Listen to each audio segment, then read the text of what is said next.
अस्सलाम वालेकुम स्टूडेंट्स, मैं हूं मोहम्मद तलहा और आप लोग देख रहे हैं तलाश फेस एकेडमी। सो बच्चों, आज के दौर में कम्युनिकेशन कितनी इंपॉर्टेंट है ये आपको बताने की ज़रूरत नहीं है। आप बिल्कुल अच्छे तरीके से समझ सकते हैं कि कम्युनिकेशन का आज के दौर में क्या रोल है। और आज का जो हमारा लेक्चर है उसमें हम एक ख़ास फिनोमेना की बात करेंगे, जिसमें हमारा जो सर्किट होता है वो एक ख़ास किस्म की फ्रीक्वेंसी पर एक्टिवेट होता है और उसके अलावा किसी फ्रीक्वेंसी पर एक्टिवेट नहीं होता। ये जो एक्टिवेशन है ये इलेक्ट्रिसिटी की ट्रांसमिशन में भी एक अहम किरदार अदा करती है कि एक ख़ास अमाउंट ऑफ करंट में फ़्लो हो, उससे ज़्यादा ना हो। ये जो इफ़ेक्ट है बेसिकली इसको हमने अपनी अर्लियर क्लासेस में पढ़ा होगा रेजोनेंस के नाम से, बट आज इसको हम इलेक्ट्रिकल सर्किट के अंदर समझेंगे। सो बच्चों, आज का जो हमारा लेक्चर है बेसिकली वो है आर एल सी सर्किट्स, और आर एल सी सर्किट्स में रेजोनेंस किस तरीके से होता है इस पर भी हम बात करने वाले हैं। तो चलिए शुरू करते हैं सबसे पहले आर एल सी सर्किट को समझने से। वैसे तो नाम से ही आप समझ गए होंगे कि एक ऐसा सर्किट जिसमें एक रेजिस्टर लगा होगा, एक इंडक्टर लगा होगा और एक कैपेसिटर लगा होगा। तीन चीज़ें लगी हुई होंगी और वो सीरीज में भी हो सकती हैं, वो पैरेलल भी हो सकती हैं। यानी कि R L C circuit series में भी हो सकता है और R L C circuit parallel में भी हो सकता है।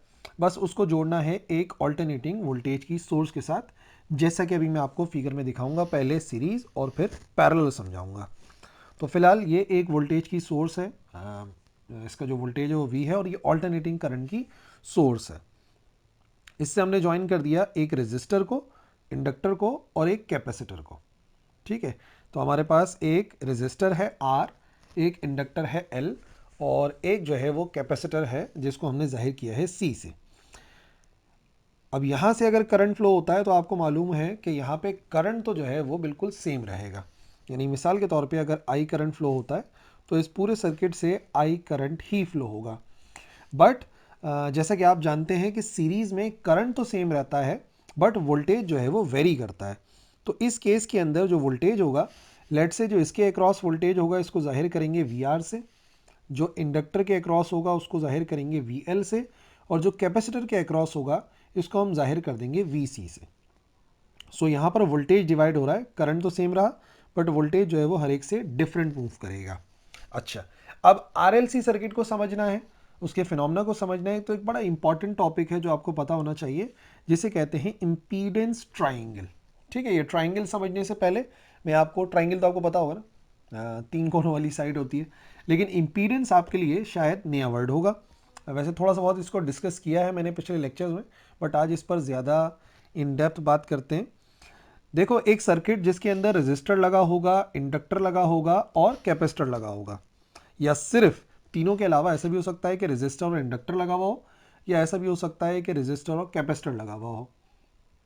एक ऐसे सर्किट से जब करंट फ्लो करता है तो ये सर्किट करंट के फ्लो को अपोज करता है। ठीक है, किसी भी तरीके से कैपेसिटर हो, इंडक्टर हो, रेजिस्टर हो, करंट को फ्लो होने से रोकता है। और जब इन सब की कंबाइंड ऑपोजिशन होती है ना, यानी कि सब ये जब मिलकर करंट को रोकते हैं, अपोज करते हैं, तो वो जो टोटल रेजिस्टेंस होती है उसे कहते हैं इंपीडेंस। ऐसे रेजिस्टेंस का वर्ड मैंने गलत इस्तेमाल कर दिया। टोटल ऑपोजिशन जो होती है करंट के फ्लो में उसको हम इंपीडेंस कहते हैं। यानी रेजिस्टर अलग से रोकेगा करंट को, इंडक्टर अलग से रोकेगा और कैपेसिटर अलग से रोकेगा, तीनों रोकेंगे, तो मिलाकर जो वो अपोजिशन प्रेजेंट करते हैं करंट के फ्लो के लिए उसको इम्पीडेंस कहते हैं, जिसको हम Z से शो करेंगे। और इसका जो यूनिट होता है वो बेसिकली ओम होता है। और ग्राफिकली जब इसको रिप्रेजेंट करते हैं ना, तो आप देखेंगे एक ट्राइंगल बनता है। इस वजह से जो टॉपिक मैंने आपको बताया उसका नाम है इम्पीडेंस ट्राइंगल। ठीक है, समझ में आ गई बात। अभी तक तो इस टॉपिक के अंदर हमने देखा कि एक आरएलसी सर्किट होता है जो कि मैंने सीरीज वाला समझाया, जिसमें आपने देखा करंट तो सेम रहता है बट वोल्टेज जो है वो वेरी करता है। ठीक है ना। अब ज़रा इस बात को आगे समझते हैं। एक आरसी सर्किट है मिसाल के तौर पर हमारे पास, और एक आरएल सर्किट है। आरसी के अंदर एक रेजिस्टर लगा होगा और कैपेसिटर लगा हुआ होगा, और एक आरएल सर्किट के अंदर एक रेजिस्टर और एक इंडक्टर लगा होगा। अच्छा, अगर बात की जाए आरसी सर्किट की, तो आरसी सर्किट में आपको अगर वोल्टेज के लिहाज से बात करूं तो आप ये बात जानते हैं कि वोल्टेज जो है रेजिस्टर में लीड करता है और कैपेसिटर के अंदर लैग करता है। सही है ना। कैपेसिटर के अंदर जो वोल्टेज होता है वो लैग करता है। कैसे लैग करता है? क्योंकि आप ये बात याद रखिए कि पहले करंट फ्लो होता है कैपेसिटर से, और करंट फ्लो होने के बाद जाकर वहाँ पर वोल्टेज डेवलप होता है जब प्लेट्स चार्ज हो जाती हैं। ये हमने टॉपिक डिस्कस करा था जब हमने पढ़ा था ऑल्टरनेट करंट थ्रू कैपेसिटर, उसके अंदर हमने डिस्कस किया था। बट ये बात आप याद रखिए इनका फेज डिफरेंस कितना होता है, इनके दरमियान का जो फेज डिफरेंस होता है वो 90 डिग्रीज होता है। और आरसी सर्किट के अंदर जो वोल्टेज होता है रेजिस्टर का वो लीड करता है और कैपेसिटर का लैग करता है। जबकि आरएल में क्या होगा, आरएल के अंदर क्या होता है कि जो वोल्टेज होता है किसका वोल्टेज होता है इंडक्टर का, वो लीड करता है और रेजिस्टर का लैग करता है। यहाँ पर मैं कह सकता हूँ कि वी सी लैग कर रहा है वी आर को, यानी कि पहले वोल्टेज रेजिस्टर में बनता है बाद में कैपेसिटर में आता है। और यहाँ पर जब आर एल सर्किट होता है अलग से, तो जो वी एल होता है यानी कि वो वोल्टेज जो कि इंडक्टर में बनता है वो बेसिकली लीड करता है वी आर को। तो अगर बिल्कुल मैं आपको एक फिगर के ज़रिए समझाने की कोशिश करूँ एक ही बात से, एक ही उससे स्टेटमेंट से, तो याद रखो सबसे ज़्यादा लीड करेगा वी एल, फिर बारी आएगी हमारे वी आर की, और फिर बारी आएगी वी सी की। अगर एक सर्किट है जिसमें तीनों लगे हुए हैं और आपको पता है इसकी जो रुकावट होती है, इसको इंडक्टर की जो रुकावट है इसको हम जाहिर करते हैं एक्स एल से, जो रेजिस्टर की रुकावट होती है इसको तो हम नॉर्मल रेजिस्टेंस कहते हैं, और जो कैपेसिटर की रुकावट होती है इसको हम एक्स सी कहते हैं। और इनके जो नाम होते हैं वो हमने क्या दिए थे, एक्स एल जो है बेसिकली क्या कहलाता है, एक्स एल कहलाता है इंडक्टिव रिएक्टेंस। और जो आर एल होता है अच्छा सॉरी एक्स एल मैंने आपको बता दिया। अब जो एक्स सी होता है वो कहलाता है कैपेसिटिव रिएक्टेंस। ठीक है, ये सब टॉपिक हमारे डिस्कस किए हुए हैं जो हम लोगों ने करंट को देखा था through capacitor and inductor. But यहाँ पे रिवीजन करना ज़रूरी था ताकि मैं आपको इम्पीडेंस ट्राइंगल बना के दिखा सकूँ। ठीक है भाई, तो ये अलग अलग तो बता दिया, अब इनकी कंबाइंड बात हमें समझनी है ताकि इम्पीडेंस ट्राइंगल समझ में आ सके। तो ये आ गया हमारे पास आर, ठीक है, रेजिस्टर। अगर एक सर्किट जिसमें सिर्फ रेजिस्टेंस होती है तो रुकावट सिर्फ रेजिस्टर की वजह से होती है। अगर हमारे पास सिर्फ इंडक्टर लगा होता है और इंडक्टर वाला लीड करता है तो मैंने उसको 90 डिग्री बना दिया। एक्स एल उसमें सिर्फ इंडक्टिव रिएक्टेंस पाई जाती है। और जो सिर्फ प्योरली कैपेसिटिव सर्किट होता है उसकी जो वैल्यू है उसको मैंने एक्स सी से जाहिर कर दिया। लेंथ वेरी कर सकती है इनकी, जस्ट समझाने के लिए मैंने एक लेंथ बनाई है। ठीक है, अब क्या करते हैं, इनको ऐड करते हैं, क्योंकि बेसिकली एक सर्किट में अगर तीनों चीज़ें लगी हुई हैं आर एल सी, तो तीनों की तीनों जो रेजिस्टेंसेज हैं, जो अपोजिशन है, वो कंबाइन होंगी और फिर वो इम्पीडेंस बनाएंगी ना। तो कैसे इनको ऐड करना पड़ेगा, तो सबसे पहले वेक्टर आर बनाते हैं। वैसे तो फेज़र है लेकिन वेक्टर की तरह से ऐड करते हैं। और अब मैं क्या करूँगा, आर के साथ ऐड करूँगा एक्सएल को। तो तरीक़ेकार तो आपको पता है, पहले वेक्टर के हेड से दूसरे वेक्टर की टेल को ज्वाइन करते हैं तो वो ऐड हो जाता है। तो अब मैं आर के हेड से एक्सएल की टेल को मिलाऊंगा, ये मिला दिया। ठीक है ना, ये दोनों ऐड हो गए। अब इसमें क्या ऐड करना होगा हमें, इसमें से अब हम एक्स सी को ऐड करेंगे। ठीक है, क्योंकि तीनों की कंबाइन है ना, तो एक्स सी आ जाएगा।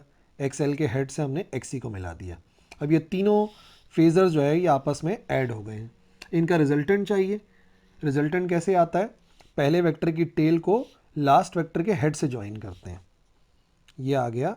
या पहले इनका रिजल्टेंट निकाल लें, एक्सएल और एक्स सी का अगर वो निकालना चाहें कि भाई एक्सएल को जब एक्स सी से ऐड करा तो आंसर क्या आएगा, ये आएगा।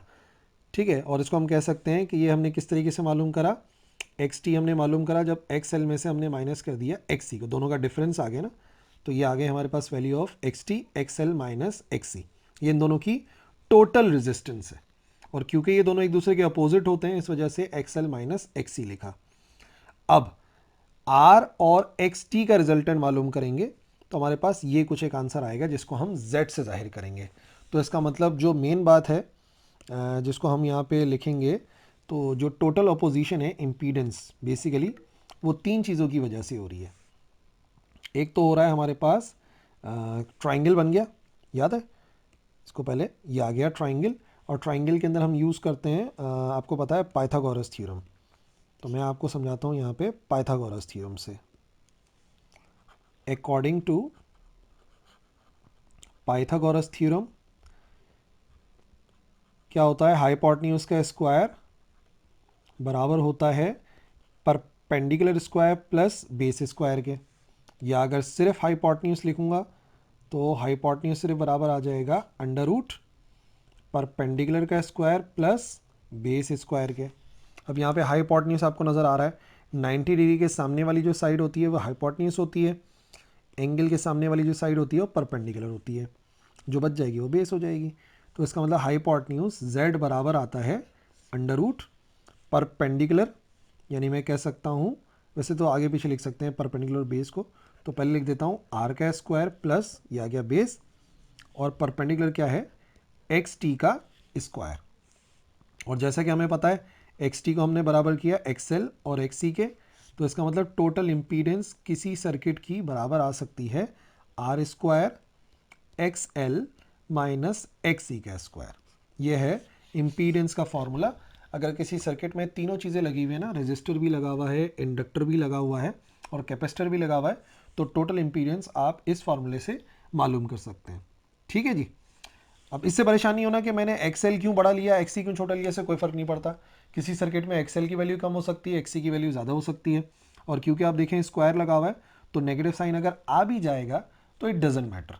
तो हमें सिर्फ एक्सएल माइनस एक्सी से इसको याद रखना है, ताकि टोटल सर्किट की इम्पीडेंस समझ में आ सके।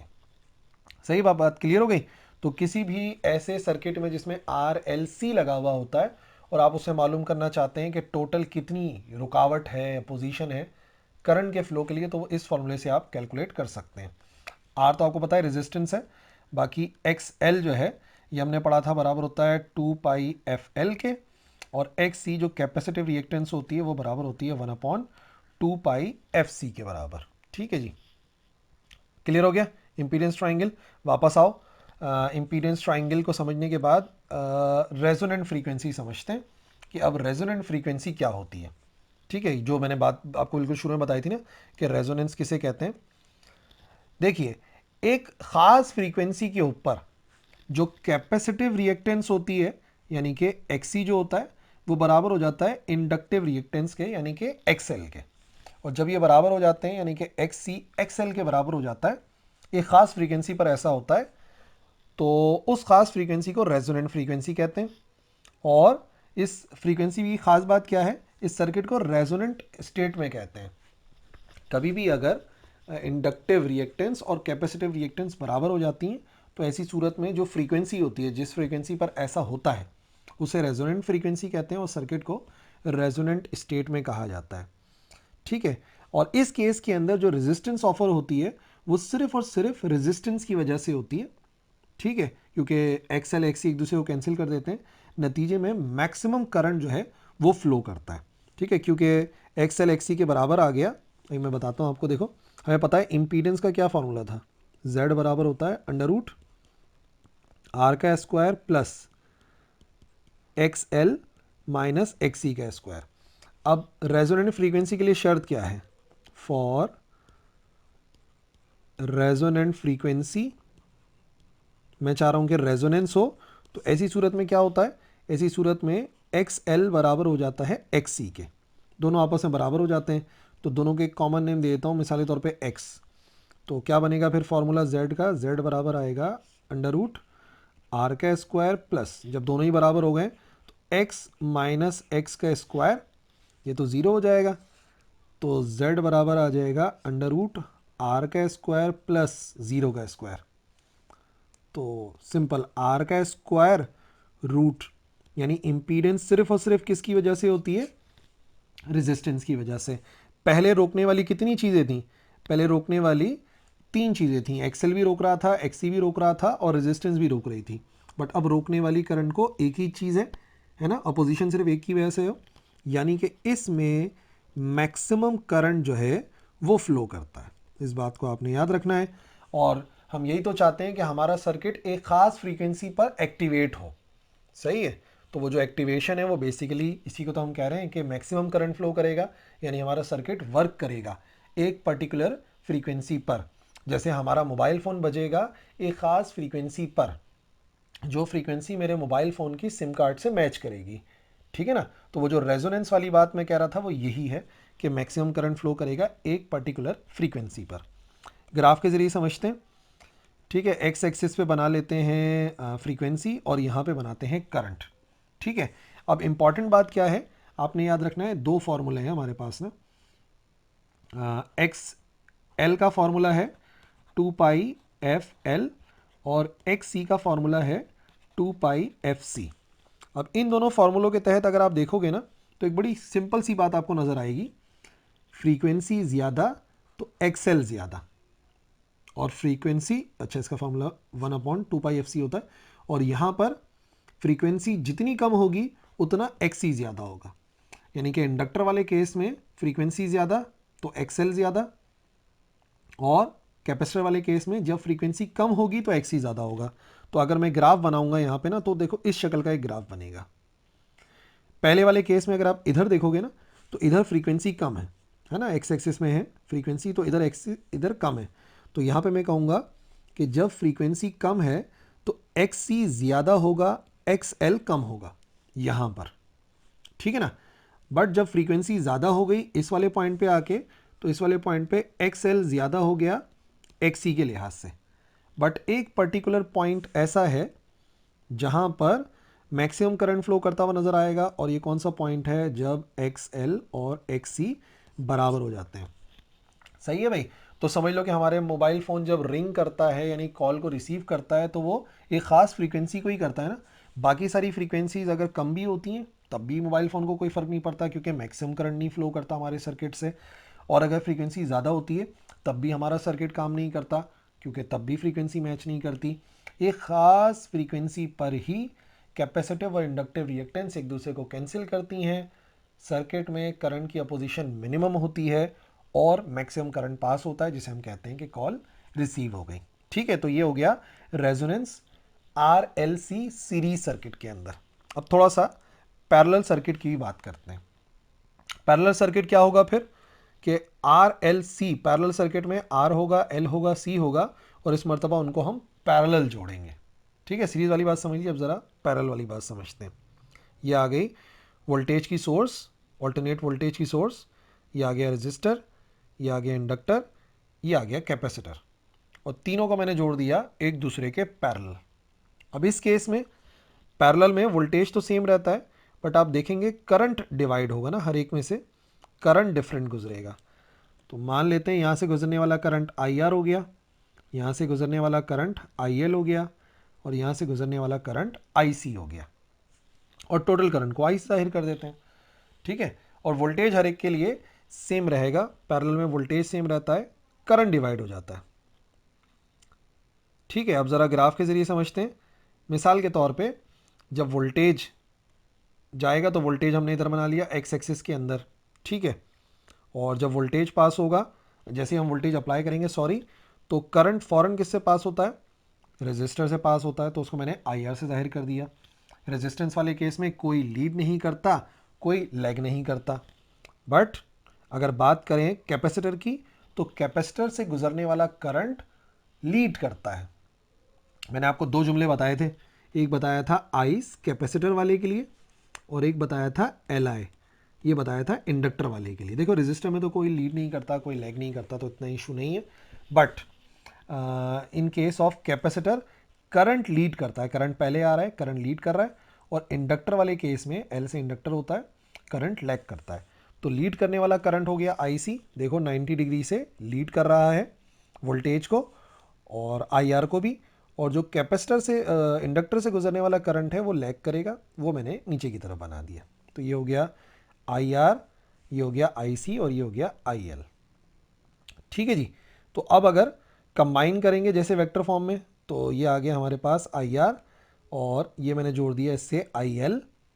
ठीक है, फिर हमने जोड़ दिया आई सी, वही वेक्टर्स वाला तरीका। ये इनका रिजल्टेंट आ गया जो कि माइनस करके आया, मान लिया मैंने कि आई एल ज़्यादा है आई सी कम है, तो ये जो आ गया ये कहलाएगा आई एल माइनस आई सी। ठीक है, और फिर ट्राइंगल बनाना है। ट्राइंगल कैसे आएगा, पहले वेक्टर के टेल से लास्ट वेक्टर के हेड को जोड़ दो, ये बन गया हमारे पास टोटल करंट। यानी कि मैं ये कह सकता हूँ कि जो टोटल करंट पास हो रहा है बेसिकली वो दो चीज़ों को ऐड करके आ रहा है, वेक्टर फॉर्म में बता रहा हूँ। एक तो हो गया आई आर और दूसरा हो गया आई टी कर देता हूँ, इस पूरे को नाम दे देते हैं आई टी का, ठीक है।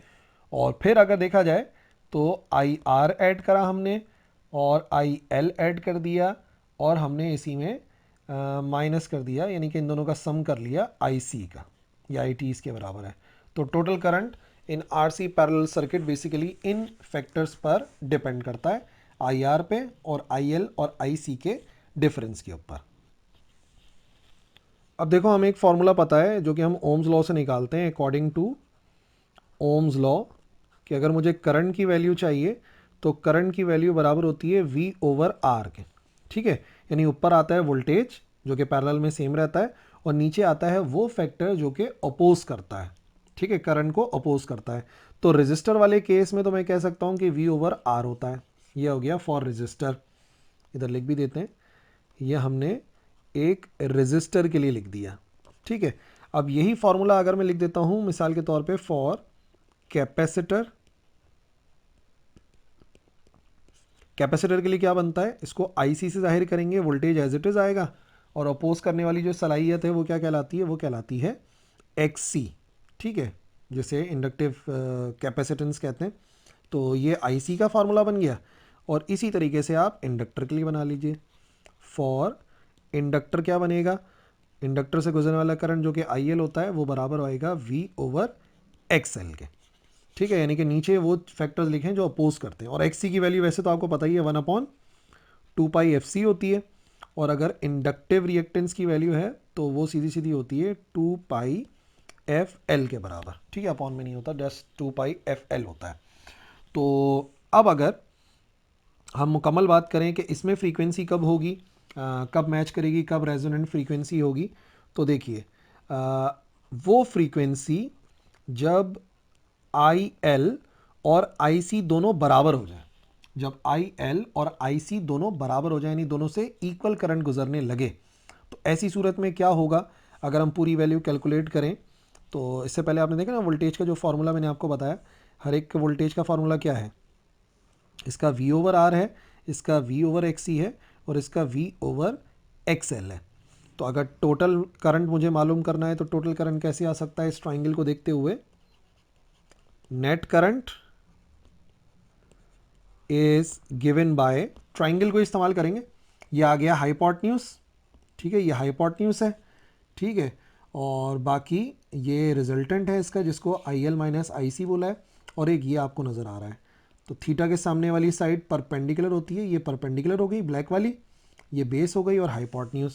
तो मैं लिख सकता हूँ कि हाइपोटेन्यूज बराबर होता है perpendicular square plus base square के। तो क्या बनेगा, ये बराबर आएगा I is equal to under root I R का स्क्वायर प्लस, इसको आई टी कर देते हैं और नेक्स्ट स्टेप में आई टी की वैल्यू पुट कर देंगे।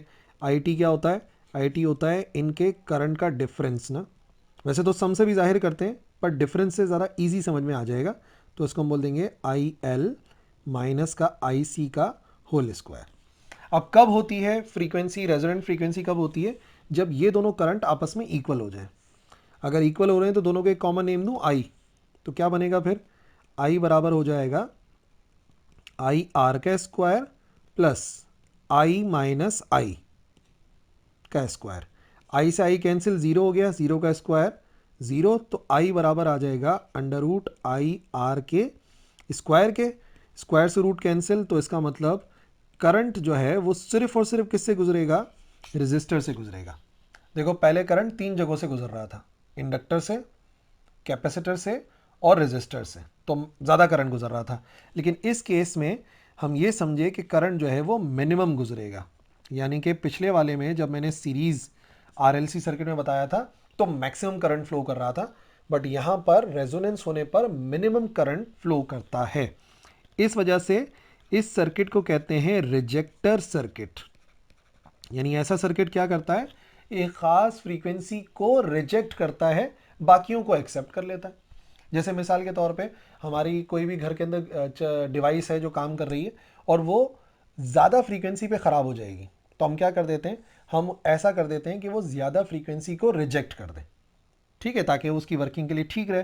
तो ऐसी जगहों पे हम क्या करते हैं, हम रिजेक्टर सर्किट का इस्तेमाल करते हैं, ठीक है ना, या नॉइस कैंसिलेशन होती है, जैसे कि भाई मैं चाह रहा हूँ कि सिर्फ लो फ्रीक्वेंसी पे काम करे, हाई पे काम ना करे, तो वो सब हम जो है वो रिजेक्टर सर्किट के अंदर अरेंजमेंट कर देते हैं।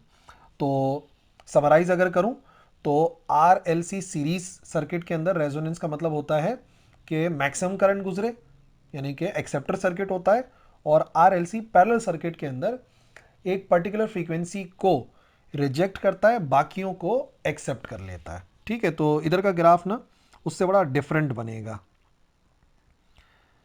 एक्स एक्सिस पे बनाया एफ, यहाँ पे बनाया आई। ठीक है, तो इस किस्म का मामला होगा यहाँ पे। देखिए कम फ्रीक्वेंसी, अब आप देखो ज़रा करंट किस किस चीज़ पे डिपेंड कर रहा था। आई आर तो आपको पता है कि वो तो बराबर था वी ओवर आर के, इसका तो कोई मसला ही नहीं है। फिर जो हमारे पास आई सी था वो था वी ओवर एक्स सी, और एक्स सी की अगर वैल्यू पुट करूँ तो we divide by 1/2 pi F C होता है। रीअरेंज करेंगे तो आई सी बराबर आ जाएगा वी के साथ मल्टीप्लाई में आएगा 2 पाई एफ सी। और ये पहला हो गया, ये दूसरा हो गया। अब तीसरा समझ लो। तीसरा क्या था, रेजिस्टर से गुजरने वाला इंडक्टर से गुजरने वाला करंट, वो था वी ओवर एक्स एल के बराबर, और वो सीधा सीधा V over 2 pi F L के बराबर था। अब अगर आप इसके तहत बात करोगे ना, तो आप एक बात नोटिस करिए कि इस फार्मूले के मुताबिक फ्रीक्वेंसी ज़्यादा तो कैपेसिटर में से करंट ज़्यादा गुजरेगा, और यहाँ पर इस फार्मूले के मुताबिक अगर फ्रीक्वेंसी ज़्यादा तो इंडक्टर में से कम गुजरेगा, या अगर फ्रीक्वेंसी कम कर देंगे तो फिर ज़्यादा गुजरेगा। तो आप देखो यहाँ पे फ्रीक्वेंसी क्या है, एक्स एक्सिस के मुताबिक यहाँ पे फ्रीक्वेंसी कम है। तो अगर फ्रीक्वेंसी कम है तो इसका मतलब इंडक्टर से करंट ज़्यादा गुजरेगा और कैपेसिटर से करंट कम गुजरेगा। रजिस्टर की तो बात ही नहीं कर रहे, उसमें तो गुजरना ही है हमेशा करंट। और जब फ्रीक्वेंसी ज़्यादा हो गई राइट साइड पर, तो फ्रीक्वेंसी ज़्यादा तो कैपेसिटर से ज़्यादा करंट गुजरेगा, यानी कि आई सी ज़्यादा होगा और आई एल कम होगा। बट एक पर्टिकुलर फ्रीक्वेंसी पर ऐसा होगा कि ये दोनों एक दूसरे के बराबर हो जाएंगे। तो फॉर एग्जांपल वो यही फ्रीक्वेंसी है जहाँ पे दोनों बराबर हो गए, तो इस फ्रीक्वेंसी को हम बोल देंगे कि भाई ये रेजोनेंट फ्रीक्वेंसी है, जिसको हम शो कर देंगे यहाँ पर एफ आर से। ठीक है, और यहाँ पे जो करंट गुजर रहा है, याद रखिए ये करंट जो है वो मिनिमम करंट गुजर रहा है। ठीक है जी। सो इतना ही रखना था आज के लेक्चर के अंदर। जो रेजोनेंस है वो मैंने आपको दोनों सर्किट्स में समझाया, और दोनों सर्किट्स में इक्वेशंस भी समझाई, इम्पीडेंस ट्रायंगल भी समझाया। आई होप सारे टॉपिक्स क्लियर हो गए होंगे। कोई कन्फ्यूजन है तो आप कमेंट सेक्शन में ज़रूर लिखिएगा, मैं ज़रूर रिप्लाई करूँगा। That's all for this video. अल्लाह हाफिज़।